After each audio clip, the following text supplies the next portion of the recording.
Welcome to the Emancipate Your Mind podcast. I'm your host, certified religious transition and trauma recovery coach, Terry Hales. I help people step out of the shadows of religious fear and shame and embrace their authentic selves with love and empathy. If you're ready to throw off the shackles of learned binary thinking and explore a more nuanced approach to life, this is your playground.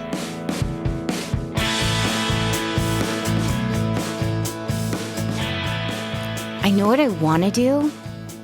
I just don't want to disappoint anyone.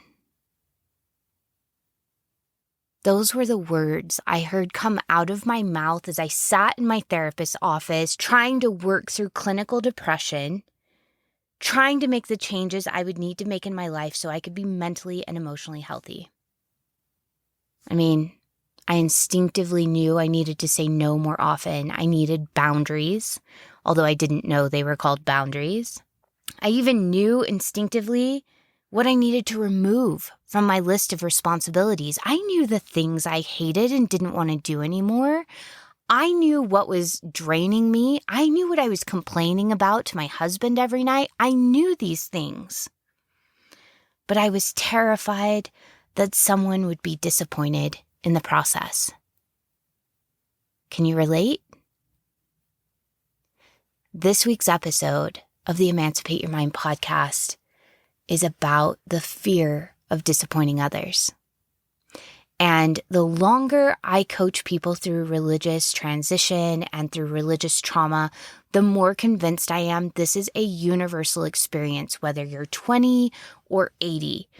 My clients have spanned generations of people, and this is a fundamental fear I think we all have when we are breaking free from high demand systems. We don't want to disappoint anyone. We've been taught to be good little children that don't disappoint authority figures and don't disappoint the rest of the group. And when we begin to deconstruct, when we begin to unravel the indoctrination and we begin to really find who we are, this is one of the most difficult things to face. Because as we evolve, as we change, as we grow, and all of that is required in order for us to heal and to rediscover who we truly are underneath all of the indoctrination, to live our biggest, boldest, most fulfilling lives requires us to continue to learn and grow and change. And every time we learn and grow and change, there is the potential to disappoint someone who's used to our old way of doing things, our old way of believing, our old way of acting, our old way of connecting. So this is a very big topic, and maybe you feel like I did in the chair 12 years ago and how I still feel sometimes now. I still hear that dialogue in my head that says, I don't want to disappoint anyone. In this episode today, we're going to talk about some hard truths, and we're also going to talk about how we can begin to work through that fear of disappointing others, how to stay connected to continue to be able to take feedback, and how not to let it bog us down. So let's dig in with our first hard truth. The first hard truth I had to accept as I was sitting in that chair 12 years ago in front of my therapist was that I am not for everyone. And that actually knowing that is freeing. I want you to sit with yourself for a minute in a very honest way. Do you like every single person you've ever met? Your boss, your child's teacher, some of the parents in the playgroup, people at church. Can you honestly say you really like every person you've ever met? No? Guess what? You're not alone. All of us have people that we're drawn to, people that really resonate with us, people that either inspire us or help us feel at home and secure, people that we love being around for one reason or another. And we all have people that annoy the hell out of us or just rub us in the wrong way and get under our skin. Sometimes there are just personalities that we don't get along with well. And that's okay. It doesn't mean they're bad or you're bad. It just means you don't play well together. We all have different tastes and preferences, different life experiences, different expectations. There is no one-size-fits-all person, place, or thing that is going to appeal to everyone. Just as an example, chocolate. I love chocolate. You all know this about me if you've been listening to the podcast for any amount of time. I love chocolate, and yet one of my best friends is allergic to chocolate. Even chocolate can't please everyone. Even chocolate disappoints some people. It makes sense that you will not be able to please everyone. There are some people that just will not get you, or that you will get under their skin, or you might annoy them, not because of who you are. That's so often we take that on ourselves, but because of how their system reacts to who you are. Chocolate is not bad. Lots of people love chocolate, and yet my friend can't handle chocolate and has learned to really dislike chocolate and anything that smells like chocolate. So when someone doesn't like me, and I haven't done anything rude or amoral that I'm aware of, I recognize that in this instance, maybe I'm chocolate. There are people who love me to death. And there are people that I am just not the flavor for them. And that gets to be okay. Now let's talk about why that's freeing. When we realize that there are people who just won't like us. We won't be their favorite person, no matter what we do. No matter how much we morph or transform, that person is just not going to like us. When we understand that, it frees up so much energy for us to invest in our relationship with ourselves. When we gather back in all of that energy we're expending on trying to read the room, figure out what people likely want from us, when we try to mind read, right? And then we try to shape shift into who they want us to be, that is so much energy. And not only is it so much energy, the more we engage in that kind of behavior of trying to assess what you probably want from me and then become that person so I don't disappoint you, we lose bits and pieces of ourselves. We have to detach from us and what we want, what we desire, what we believe, what we value. We have to detach from that in order to please other people. And we lose bits and pieces of ourselves. We lose touch with our identity, with our intuition. We're giving it away to people around us, trying to please them, and hopefully in return have them validate our existence, have them validate that we're worthy. And I want you to think about this. How often do you actually get the validation that you need? And how long does it last? If you do get the validation, does that last you for months? Or is it just like an hour, maybe a day, and then you need that hit of validation again? It's an exhausting cycle that ultimately leaves us feeling detached and disembodied from who we actually are. It leaves us feeling worse about ourselves and more in need of that hit from other people. But when we reverse that cycle, when we look first and spend our energy first on checking in with what do I want? What do I need? What are my values? And is this in alignment with my values? What do I believe? Is this in alignment with my beliefs? How do I want to live? How do I want to show up? When we spend more of our energy turned towards those questions, we not only get to know ourselves better, we feel more rooted and grounded into our own inner authority. What's going to happen is we carry this person, the person you are, we carry this around with us every single day. This person is there no matter what other relationships we're engaging in. We are always with us. When we validate ourselves, when we worry about our approval first, that approval goes with us everywhere, and it lasts much longer, and we need fewer hits of it. When we turn first to getting to know ourselves and figuring out what we want and what we need, what we value and what we believe, when we make sure we're rooted in what's most important to us, that lasts so much longer than a quick hit from anyone else. Even if that person is close to us, even if it's a parent or a spouse, because they are not us, because they don't live inside our body, inside our brain, inside our heart, the hits of validation we get from others can only ever be fleeting. And that makes us need to continue to go back for future hits of validation.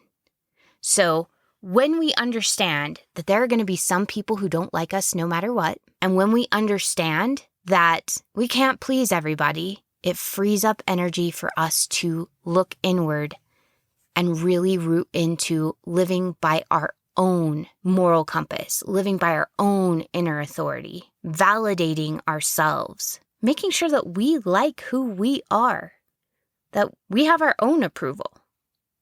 And then we carry that confidence out into the world. And here's what's so cool. When we go out into the world that way, when someone disapproves of us, it's not as scary. Because I know how to hold my big feelings. I know how to care for those. I know how to work through them. And I now have the energy to do that because that's where the majority of my energy is directed, is to caring for my big feelings, validating myself, holding myself accountable if that's what's necessary. And it really does make the risk of disappointing others feel so much lighter because I don't need them to validate me. If they do validate me, it still feels good, but it's not something I need to survive. The bulk of my validation comes from inside of me first, and everything else is icing on the cake or the cherry on top. It's that little bit of extra, that nice to have, but not I need to have it. So when we understand that no matter how hard we try, we won't be for everyone, it gives us the chance to quit trying to be everything for everyone.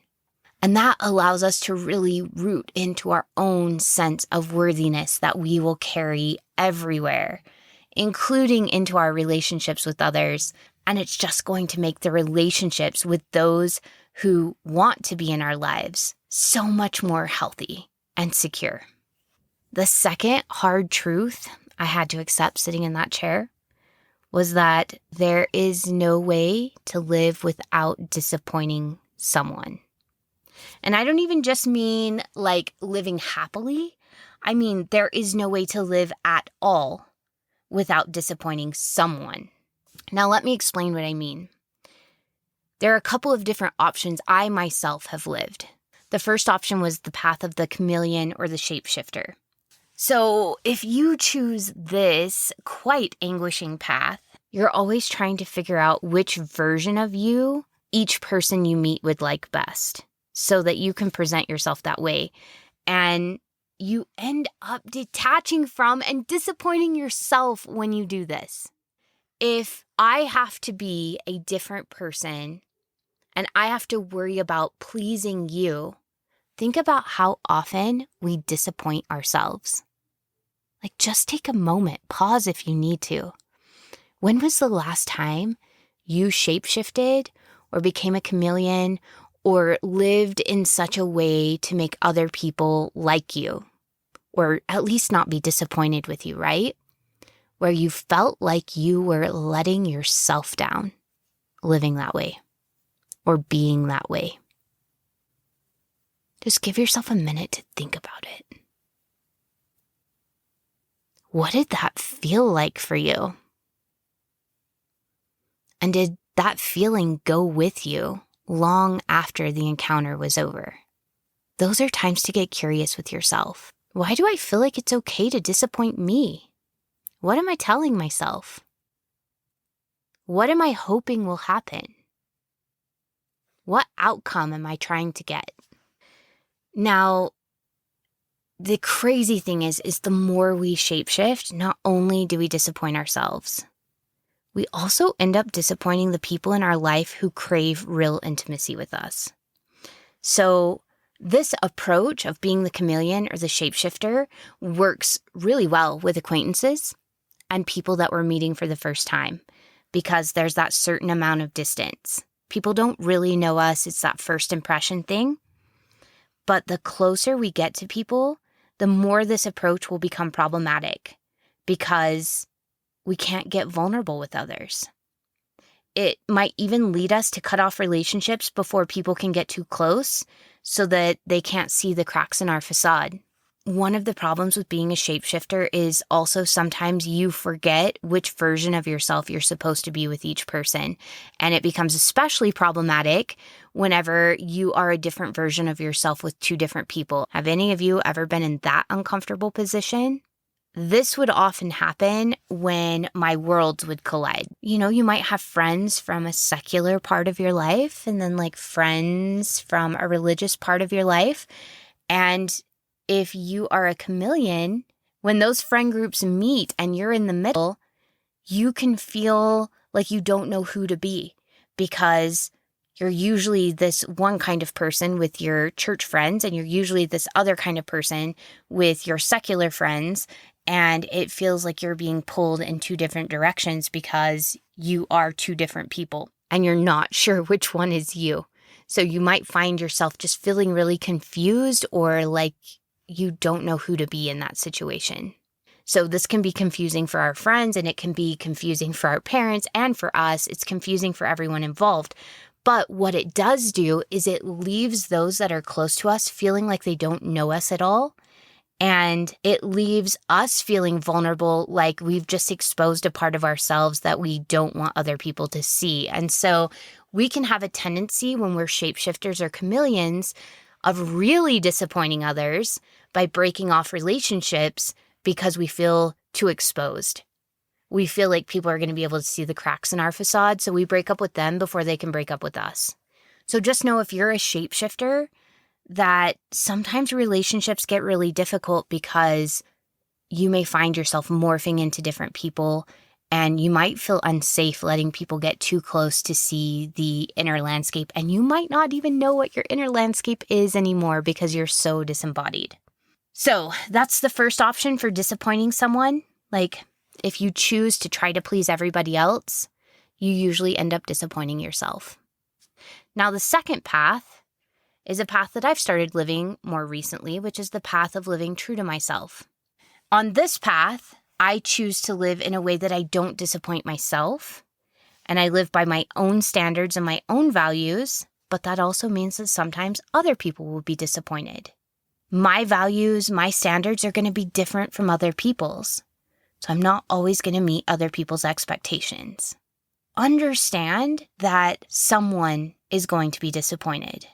And it's not a question of, will I disappoint someone, but who am I willing to disappoint? Am I willing to disappoint myself, the person I have to live with 24 hours a day, 365 days a year for the rest of my life? Do I want to break trust with the person I cannot escape? Or am I going to choose to disappoint myself in hopes for fleeting pieces of validation from people outside of me? Now, next week we will be talking about people who are closer to us because it's more difficult when the people outside of ourselves are our parents, particularly if we've had codependent relationships with them, or our spouses. But in general, if we're doing this with friends, with bosses, with strangers on the street, recognize that disappointing them is fleeting. But disappointing yourself, that's with you all the time. And that's true even with parents and spouses.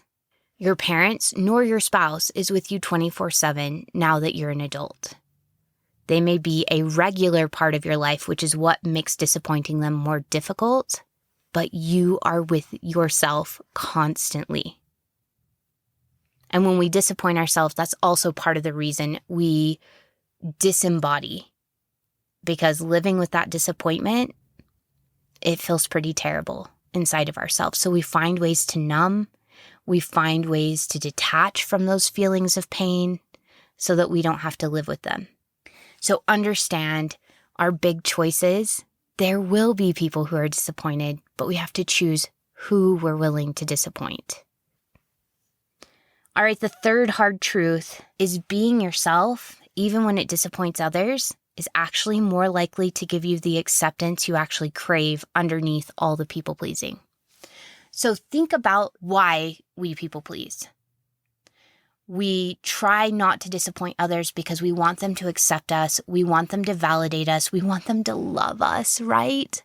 We want them to tell us that we're wonderful and we're worthwhile and we're enough. But when we shapeshift, like we talked about earlier, people don't actually really get to know you. So even when they do love you and validate you and accept you, there's a part of you that understands they are loving and accepting and validating the role you play with them. They are loving and accepting and validating the mask, not you. And so it actually increases your feelings of insecurity because you're wondering the whole time, will they love me? Because they don't know me. I'm so worried about not disappointing them. I'm so worried about making them proud. I'm so worried about making them like me that they actually have never really gotten to know me. And so it separates us.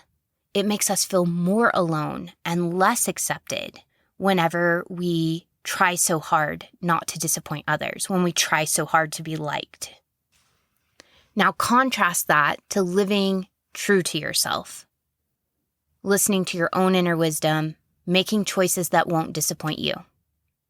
Remember, someone's going to be disappointed whenever we make those choices. It will likely drive some people away when you decide to live true to yourself. But it will also magnetize the people to you who can best love you and accept you exactly as you are. So this past week, I watched Bridget Jones' Diary for the first time unedited. I had watched an edited version and man, they took out a lot of the movie when I watched the edited version, but I watched this unedited version, and one of my favorite parts is when her friends continue over dinner to say, to Bridget Jones, and we love her just as she is, and how much that had meant to her when Mark Darcy had said, I like you just as you are.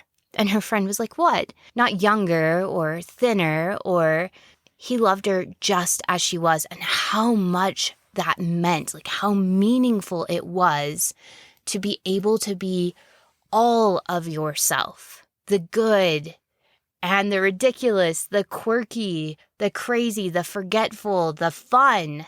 You got to be all of it and be loved exactly as you are. And you could tell that her friends loved her exactly as she was, even making blue soup and really disgusting food for them all to eat, even running out into the street in her underwear. Her friends loved her exactly as she was, and they were so happy for her that she had found someone who had professed that he loved her exactly as she is. That is the power of choosing not to disappoint ourselves. We attract those kind of people into our lives because they know what they're getting. They know about the crazy. They know about the inconsistencies. They know about the paradox. They have gotten to see the real you. And granted, we don't just throw it out there. This is not trauma bonding, right? We don't broadcast this out everywhere to people who haven't earned it, but we give pieces of ourselves, authentic pieces of ourselves, to people that we're building relationships with to see if they can handle it. We say, okay, here's another quirky bit of me. Love me or leave me, it's okay. I'm not for everyone. But can you handle this? If you can't, that's okay. I'll care for myself. I'll hold myself. It's like Brene Brown says, people earn the right for us to be vulnerable with them. So when we make a new acquaintance, we're not going to tell them our whole life story. That is oversharing, and it's actually another protective mechanism. That's not healthy, but we share a little bit and see how people handle it. And if they can accept it and love that part of us, if they can hold it in a way that helps us feel safe and helps us feel like we're seen and heard and valued, then we can give another little piece. And that is how we build relationships, those little pieces at a time, until we create those kinds of relationships where people can love us just as we are, even with our darkness, with our shadow, with our trauma, our inconsistency, our paradox, even in that uncertain place between I'm no longer whatever that identity was when we were part of the high demand religion. I'm not that person anymore, but I don't know who I'm becoming. The safe people in our lives can handle that uncertainty. They can handle us saying, I don't know. I don't know who I am right now. I'm figuring things out. I'm trying to figure out what's going on. They can handle that. They grow with us. They hold space for us to figure things out. They don't try to jump in and save us. It doesn't send them into an uncertain space because they needed us to be the rock. They hold us with empathy and they say, that's okay. I'm here. While you figure things out, I'm holding space for you. I'll take all the versions of you while you figure out where you're going to land. There's a song by Ben Platt that I just love right now called Grow As We Go. And it makes me cry every time I hear it. In fact, right now I have tears running down my face as I'm thinking about it. It really helped me figure out what I want from safe relationships in my life. And some of these lyrics are so beautiful. He says, you say there's so much you don't know. You need to go and find yourself.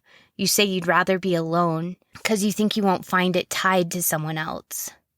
Ooh, who said it's true, that the growing only happens on your own? They don't know me and you. I don't think you have to leave if to change is what you need. You can change right next to me. When you're high, I'll take the lows. You can ebb and I can flow, and we'll take it slow and grow as we go, and grow as we go. You won't be the only one.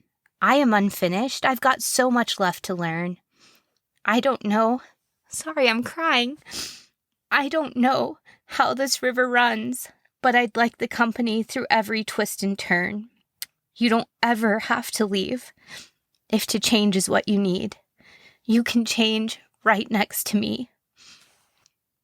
We're all going to grow and change. There's going to be uncertain space, and we may be worried about being rejected or disappointing others. But as we're able to show up in ways that don't disappoint us, we're going to attract these kinds of people into our lives that can hold space for us and love us and grow with us as we go. The ones who will say, look, I don't know where you're going to land. I don't know what you're evolving into, but I want to be part of that journey. And I'm here to learn with you and to accept the pieces as they reveal themselves. I'm here to figure it out with you. You don't have to leave. I don't want to go.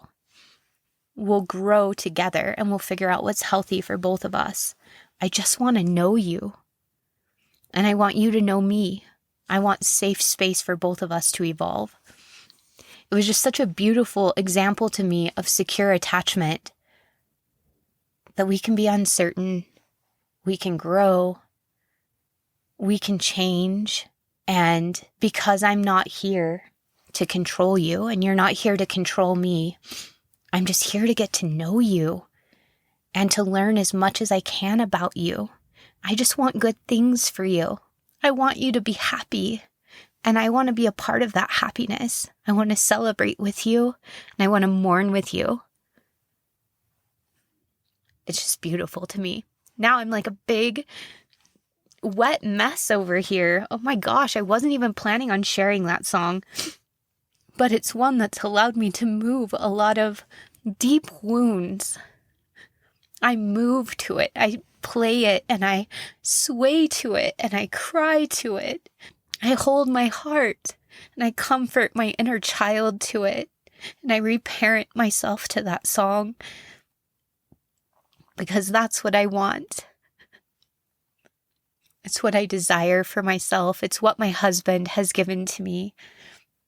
It's what we're creating in our family, is this idea of you're going to change, you're going to grow, you're going to evolve, and this is safe space. This is a place where you get to figure out who you are. You don't have to worry about disappointing us.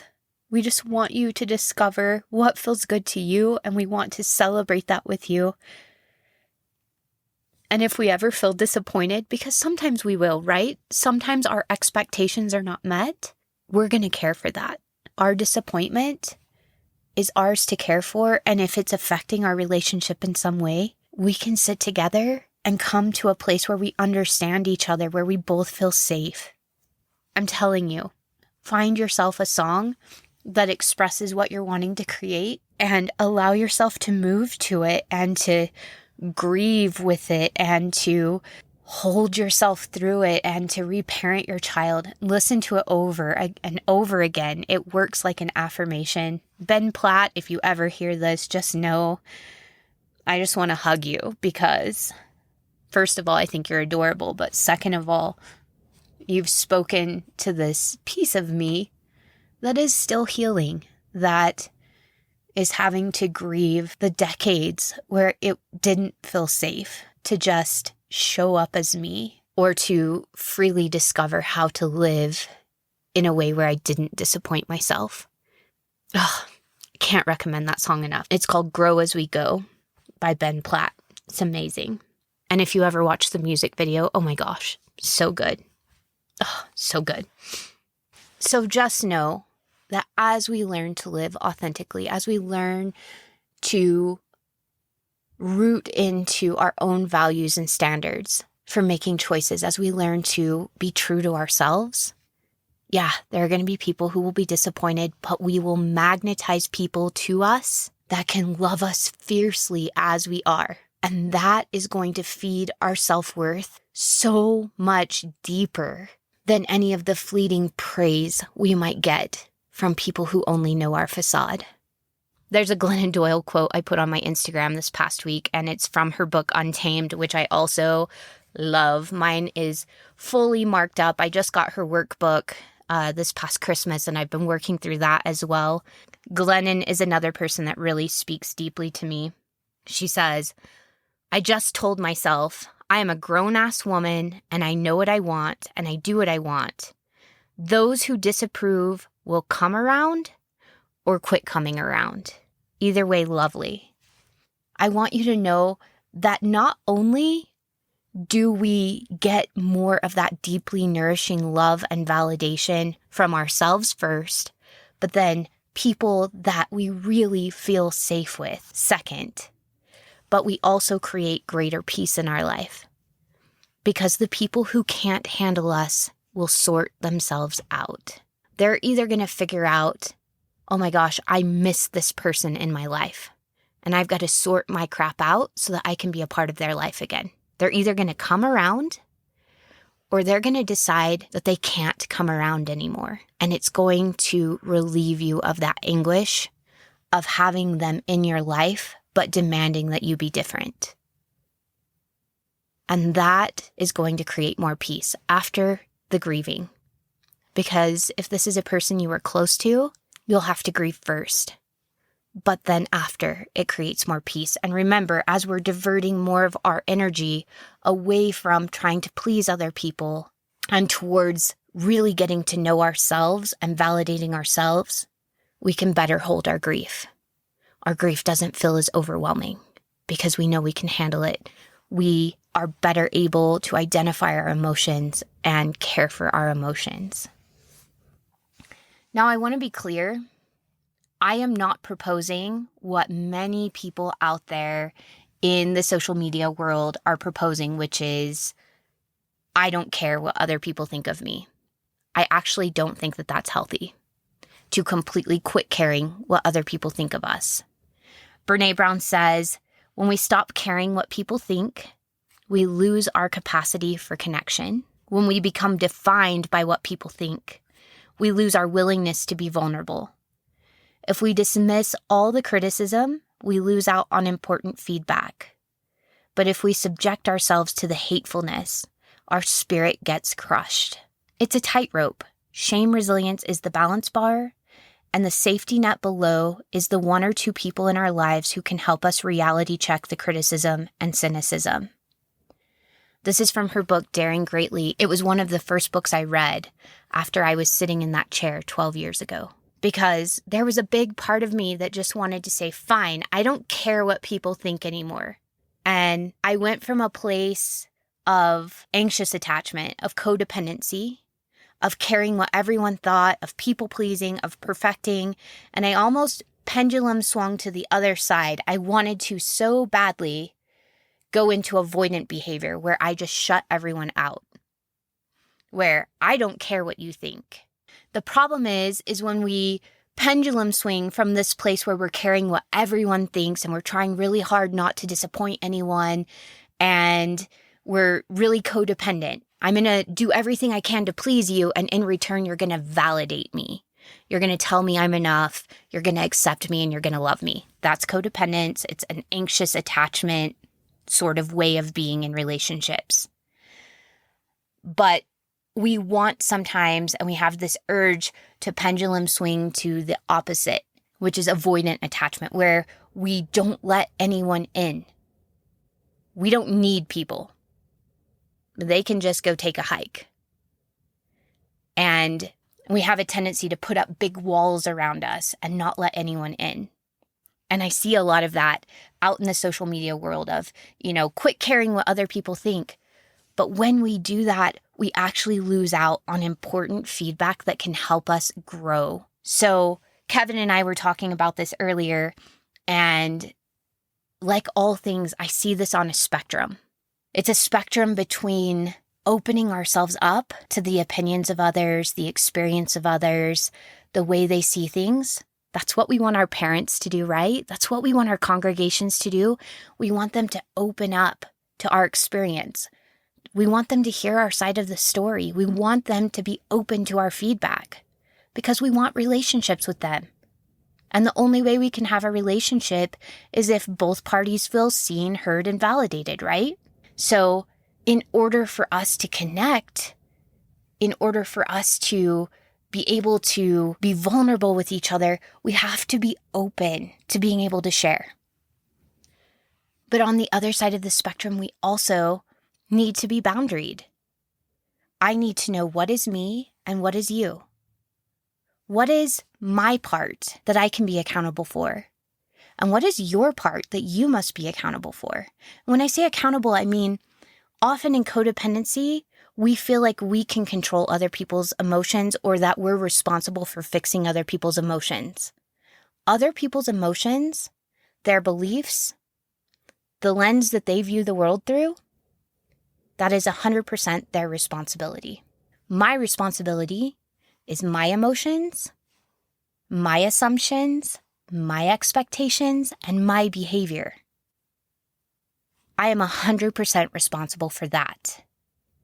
When we can both come to the conversation where I know my part and you know your part, and we're able to say, look, I felt hurt when this happened, but I'm 100% owning my hurt. My hurt is mine to work through. But I want to be close to you. So in order to do that, I open up and I say, hey, this is my experience. I felt hurt because this is how I interpreted that thing. Not you made me feel hurt because you did this thing to me, but I felt hurt because this is how I interpreted this. And they're able to say, yeah, with empathy, I would feel hurt too if that's what I thought happened. That makes sense to me. Thank you so much for trusting me with that information. Here's how I experienced it. And they open up and they say, I felt scared whenever this thing happened. because this is how I interpret this. The goal of these kinds of interactions is for us to understand each other better, not agree. And I think that's one of the big things that has really helped me navigate my relationships with people who are still believers, both in Christianity and in Mormonism. I have family members that are still evangelical Christians. I have family members who are still Mormon. Being able to model, let me hear your experience. What did you feel? And why did you feel that way? What was going through your head and what were you thinking? Help me understand you. And then here's how I felt, because this is how I interpreted it, has helped us to understand each other better. And also, before we've gone into those conversations, being able to say, look, I want to understand you better. I might not agree at the end of this, and that's okay. The goal for me isn't agreement. The goal is for me to see and hear and accept you better. I want to know what it's like to be you. And I'm hoping at the end of this conversation, you'll know what it's like to be me. That way, whenever I see you and hear you, I have a better understanding of what's going on underneath the surface. And hopefully you will for me too. So that's what we're aiming for, is this mutual understanding. So we're trying to learn how to open up, but at the same time understanding what's ours to take accountability for and what is not. And I think this is really how we walk this tightrope, where we're open to people's feedback, but then we check it against our inner knowing. We're able to come back and say, okay, this is how you feel about this. Now, let me check it with me. Is there something for me to learn here? Did I go against my own standards, values, and beliefs? Is this behavior I'm proud of or not proud of? We check it against our own inner knowing, and then we decide from there what we want to do with it. There have been times that I've had family members come back and say, I feel this way because of this. And I've checked in and said, your feelings are valid. You get to feel that way. And I'm not going to do anything with this. I actually am really proud of how I'm showing up. I understand why it makes you uncomfortable. You're perfectly able to feel that way. And I'm glad you felt safe sharing it with me, but this is why I'm not changing. So do understand that just because someone feels uncomfortable doesn't mean you have to change. Just because someone has been hurt doesn't mean that what you did was hurtful. Just because someone feels afraid doesn't mean that you need to change your behavior. Just because someone feels angry doesn't mean you have to change your behavior. I find that when I'm talking with people that I'm close to, if I can validate what they're feeling, let them know that it is okay for them to feel that, and I'm here to hold space for them to figure that out. And there might be times where people we love might have phobias or fears or shame or whatever. We can't be their therapist because we're going through our own trauma. Again, knowing those boundaries between what's theirs and what's ours and what we can handle and what we're willing to take on. So there have been times that I've said, no, that feeling is valid. And that's something to get curious with. I just can't be the person that walks you through that. I'm not in a space where I can objectively hear what you have to say about that right now. I really suggest you talk to someone that you trust or to a therapist, because right now I'm healing and that's going to be detrimental to my healing. I'm so glad that you felt comfortable telling me that's how you feel. I'll still be here whenever you figure that out. I just can't be the person that figures that out with you because it feels personally damaging to me. So once you figure that out, I would love to have a conversation so that we can reconnect. But right now, I can't be the person that works through that with you because I'm too close to it. It hurts too much, and I'm working on my side of it.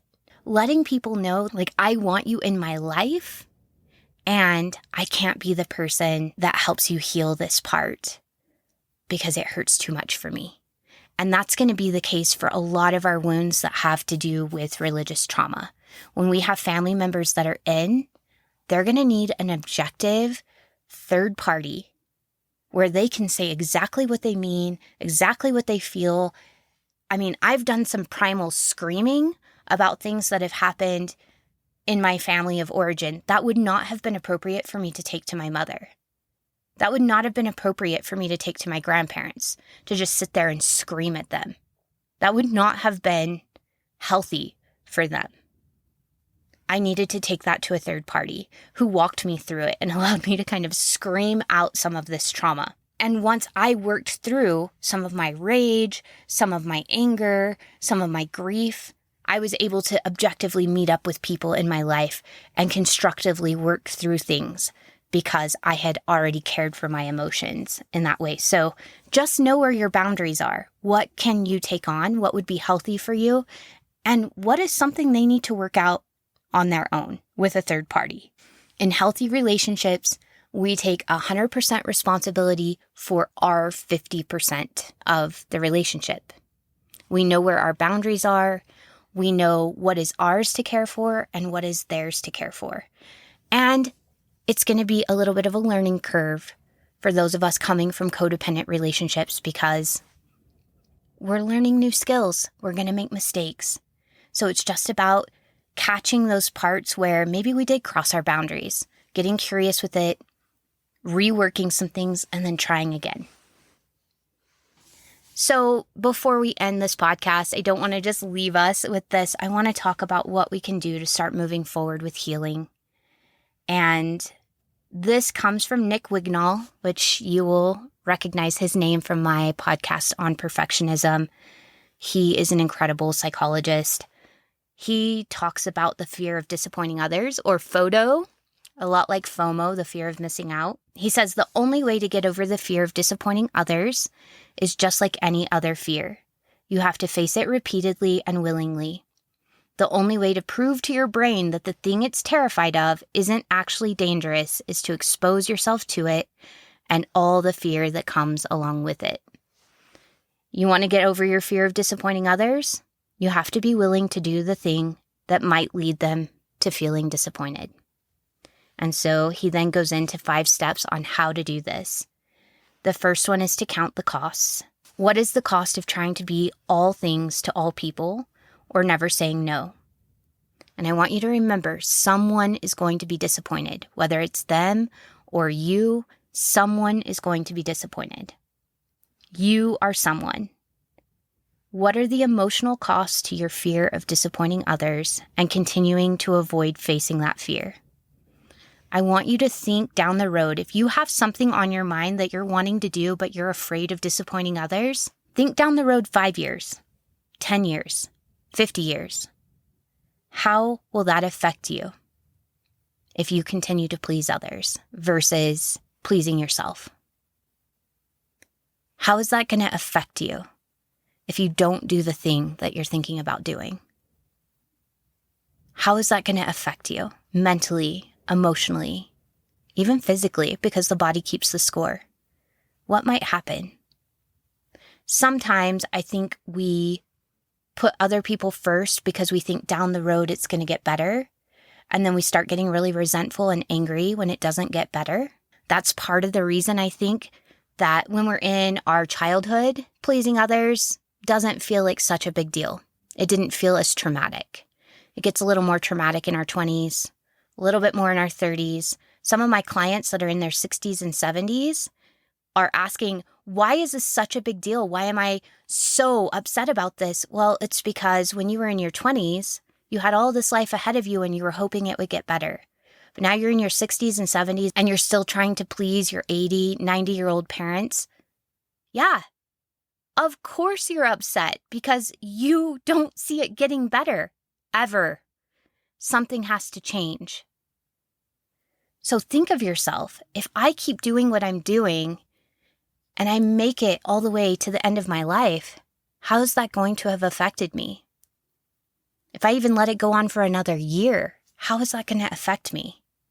It's really going to help us get clear on the cost of disappointing ourselves. And usually those costs are much larger than we think they are in the moment.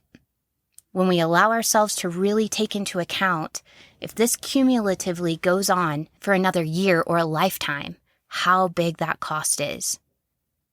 And knowing the price tag can sometimes give us the gumption to choose ourselves, to choose to live true to who we are over worrying about disappointing others. The second thing is to remember you're not responsible for other people's emotions. You are responsible for your actions, your emotions, your beliefs, the lens through which you're seeing the world, the stories you're telling yourself. But you are not responsible for those things in another person. That's theirs to deal with. Only take 100% responsibility for your part. And remember, it might take some practice, particularly when we're coming from codependent relationships. The third thing, reframe your fear as uncomfortable, not dangerous. No matter how afraid you feel, your fear can't hurt you. No matter how nervous you feel, nervousness itself cannot hurt you. Even panic itself is not dangerous. Just because something feels bad doesn't mean it's bad. To get over the fear of disappointing others, you're going to have to willingly feel afraid and tolerate that feeling for a while. Recognize that your feelings may be highly uncomfortable and you may have been taught that they're dangerous. But remind yourself, my feelings cannot hurt me. The fourth thing that Nick Wignall suggests is to start small and work your way up. So how can you begin to practice honesty in a way that allows you to test the waters and build up your tolerance to the discomfort? Remember earlier we were talking about testing to see who could handle our true self. Could you give them a little piece and see how they handle it? And then can you give a little more if they handle it well? Not only does this allow you to gauge which people you're safe with, it also allows you to build up tolerance to disappointing other people. Because sometimes you're going to give people a little piece of you, and they won't tolerate it well, and they won't accept it very well. So we get to practice disappointing others, and we also get to practice working through the fear of disappointing others, because I find that more often than not, I give people a little taste of who I am, and they feel closer and safer with me. More often than not, I'm pleasantly surprised, but occasionally I do disappoint other people. And that's okay. I build up my tolerance to disappointment as I try to test the waters in little small steps. And then the fifth thing is to notice and care for guilt. Do your actions line up with your personal values? Not theirs, yours.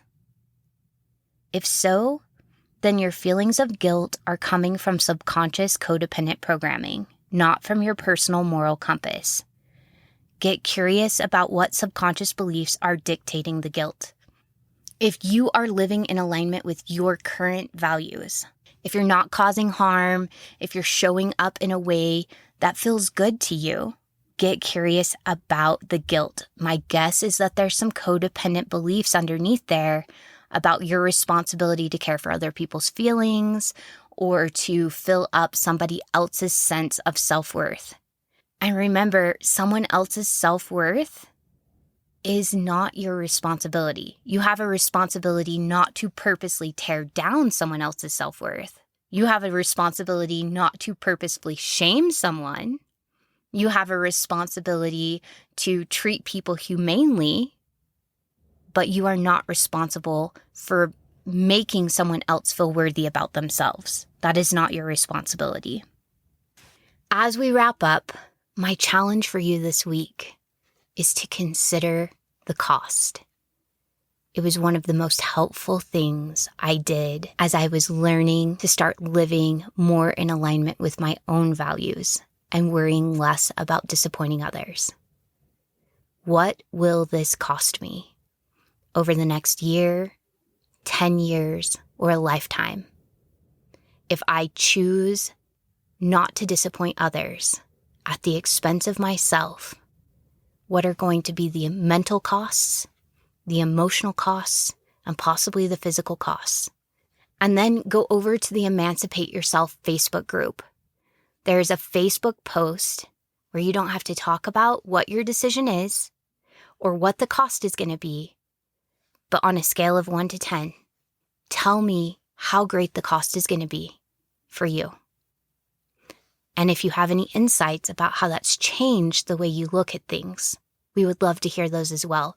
There's strength in numbers. We are all in the middle of learning how to live authentically. Sometimes just knowing other people are struggling with the same thing, that they've recognized what the cost is and what they've learned can give us that push we need to balance our desire to please others over ourselves. There's strength in numbers. And I would love to hear your perspective and to gain strength from what you'll add to the community. Thank you so much, and we'll see you next Sunday.